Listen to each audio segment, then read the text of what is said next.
Hello YouTubers. Today I'm doing a laptop review. Changing it up a little bit.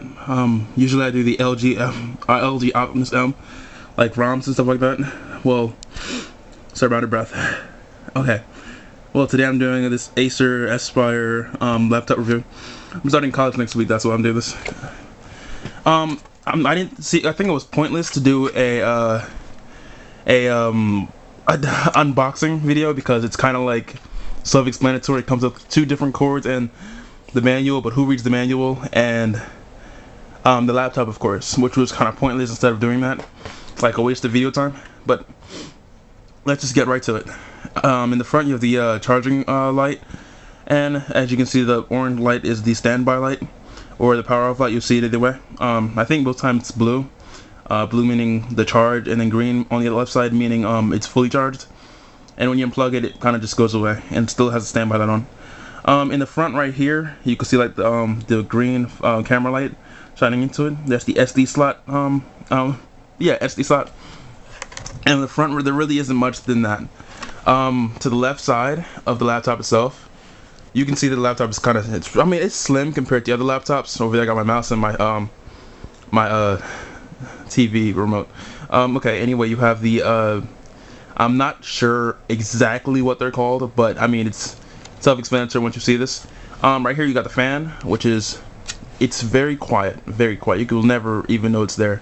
It took me a while until it got kind of hot because I had it unplugged for a while, or charging and playing a game for a while.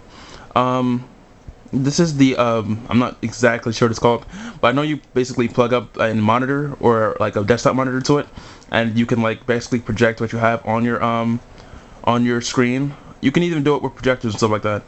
Right here next to that is the Ethernet port, HDMI out port, or HDMI in, and then you have a USB, only one USB on the side, and then you have a microphone adapter or a spot, and then you have a microphone spot. That's pretty much on this side, really. The bottom, there really isn't anything unless you're into messing with your computer. There's the I think there's the 4 drives somewhere right here. Right here. You can take them out, or you can like install more to make them faster. Like 4 drive, it's like RAMs. You make your computer faster. You have 2 USBs on your right side of the laptop, and you have your DVD. No Blu-ray, but DVD/disc projector spot. Then you have this little thing, this little guy right here. I was told it was a keyboard lock, but we don't even use them anymore, so it's just pointless going over that. And you have like the hinges to the keyboard or the monitor on the back. It's pretty stiff, so I sometimes have to like shake it up a little bit just to open it. But if you shake it up, you have a 15-inch screen right here, pretty big. It's actually kind of glossy, shiny like. With the Acer name brand, you have a full keyboard including the numbers on the side, and it goes over like sensitive information. And you can take this off, by the way. I just haven't got to it. I'm sorry with the bad camera. I plan on upgrading sometime this month. So please keep watching. You can expect the new camera soon. The trackpad it gets a little tiny. It takes a while to get used to because it's a full keyboard. Your hand kind of like rides over and sometimes it messes it up. Like being as my hand is kind of big, it kind of messes it up sometimes. And do remember, this is a Windows 7 computer, Home Premium to be exact.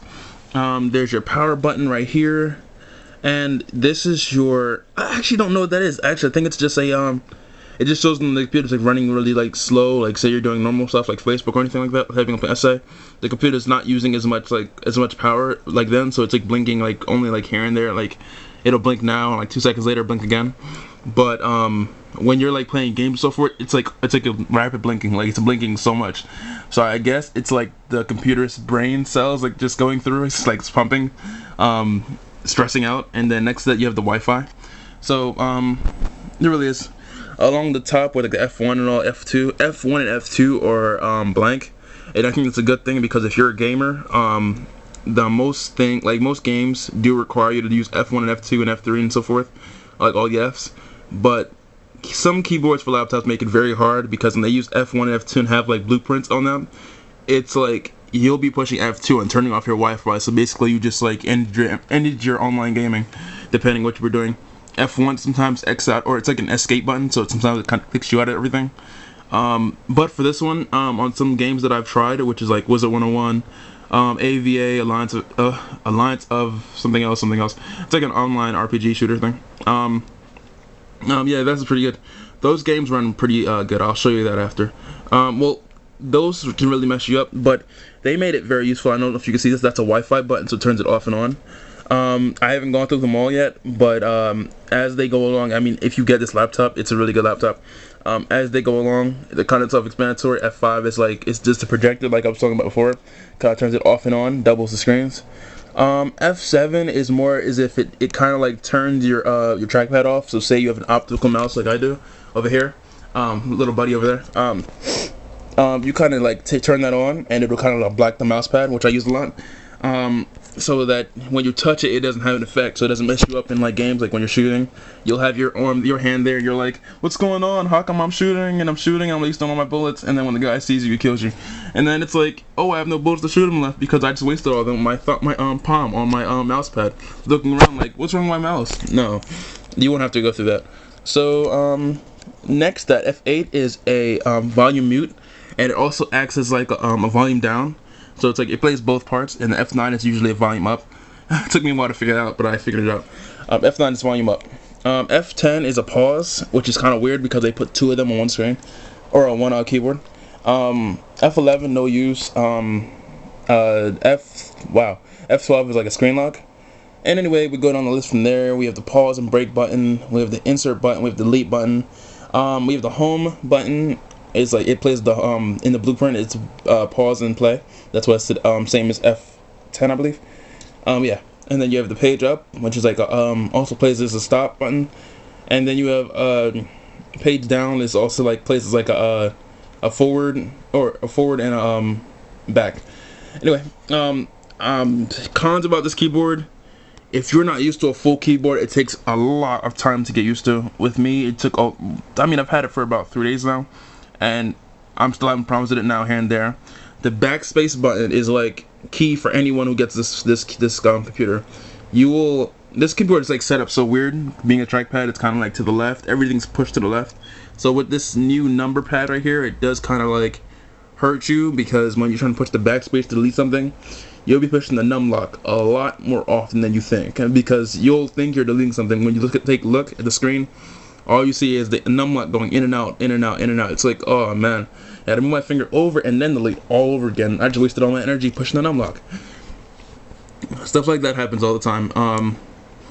I'll just start the computer up to make you get a look at it. It's kind of blurry. I think it's gonna blur. Let's try it out. So you see me there with my camera, crappy camera. And then you see it just turned on. This is the Windows Premium lock screen when you have like a password for it. So you see my name there, and then you see the little picture and the little Windows look and all that. Windows Home Premium. Okay, I'm gonna sign in now, which is putting it now. Shoot down. Okay, you saw a little sign in. Well, this is the main screen. Little widgets on the side. Got the main bottom. I do have some icons posted in my task bar at the bottom of the screen. These are the regular icons you get when you first get the computer. None of these have been changed. Well, except the Google Chrome, and I think Skype was already there. Yes, and then the reactor for the AVA, and then Plants vs Zombies and the IJJI, which comes premium with the reactor, and then you have the Keros, and then you have Uber. That's really it. This is a no-no. This McPhee thing, it's a demo, and I mean, you keep it and it works great, but once you're done with it, like once your time's up, it'll annoy the mess out of you. As you see now, you see the computer's on regular use, so it's like blinking. It's like 2 blinks, 1 blink every like 1 second or 2 seconds. And then you have the Wi-Fi light that's on because I'm connected to Wi-Fi, and then you have the blue light, big blue light. And then both lights are blue. Oh, or I correct about the green. Both lights are blue. And that's because I'm charging it right here, and it's also plugged in. Normal use, it's good. I don't recommend using the computer's Internet Explorer, because at first it'll give the impression of like crappy computer and make it seem like really bad, and then because it freezes up a lot when you first start it on, and it's like you wait a couple minutes, like 5 minutes, to reassure that the computer's like done everything it needs to do. As soon as you hit that internet button, you'll type in www dot, it'll freeze after that, and you'll keep typing obviously because you haven't noticed yet, unless you're one of those people who focus on the screen and type. Anywho, it'll just freeze, and it'll take like at least 2 minutes, and then it'll start typing everything else you said and push enter, and then you'll be where you need to go. But I don't do that because it takes forever, especially when you're in a rush. So I use Google Chrome, and I do big ups for that one because Google Chrome is really fast on this computer. It kind of gives this computer like an A++++, because everything is like it's really fast. I've tried a couple games, as in Vice City works great in GTA Vice City, at the bottom right there. I'll put that in the link below.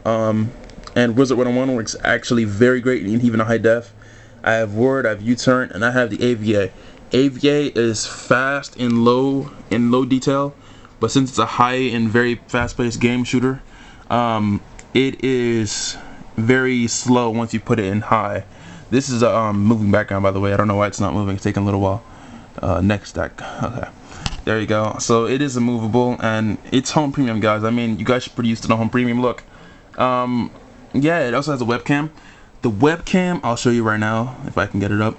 The webcam is interesting, actually. You expect a lot more when you get this computer because of the price range, but the webcam, I mean, it's good. I've done a couple of Facebook webcam chats. It's actually pretty new. I've done that, and I just see how it works, and it seems to be working pretty good. But now I'm using the ACER camera system thing.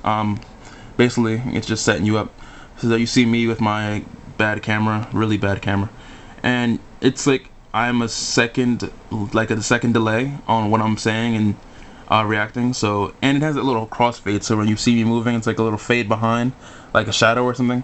Not all that good, but I mean, it works out just great. I mean, on normal use.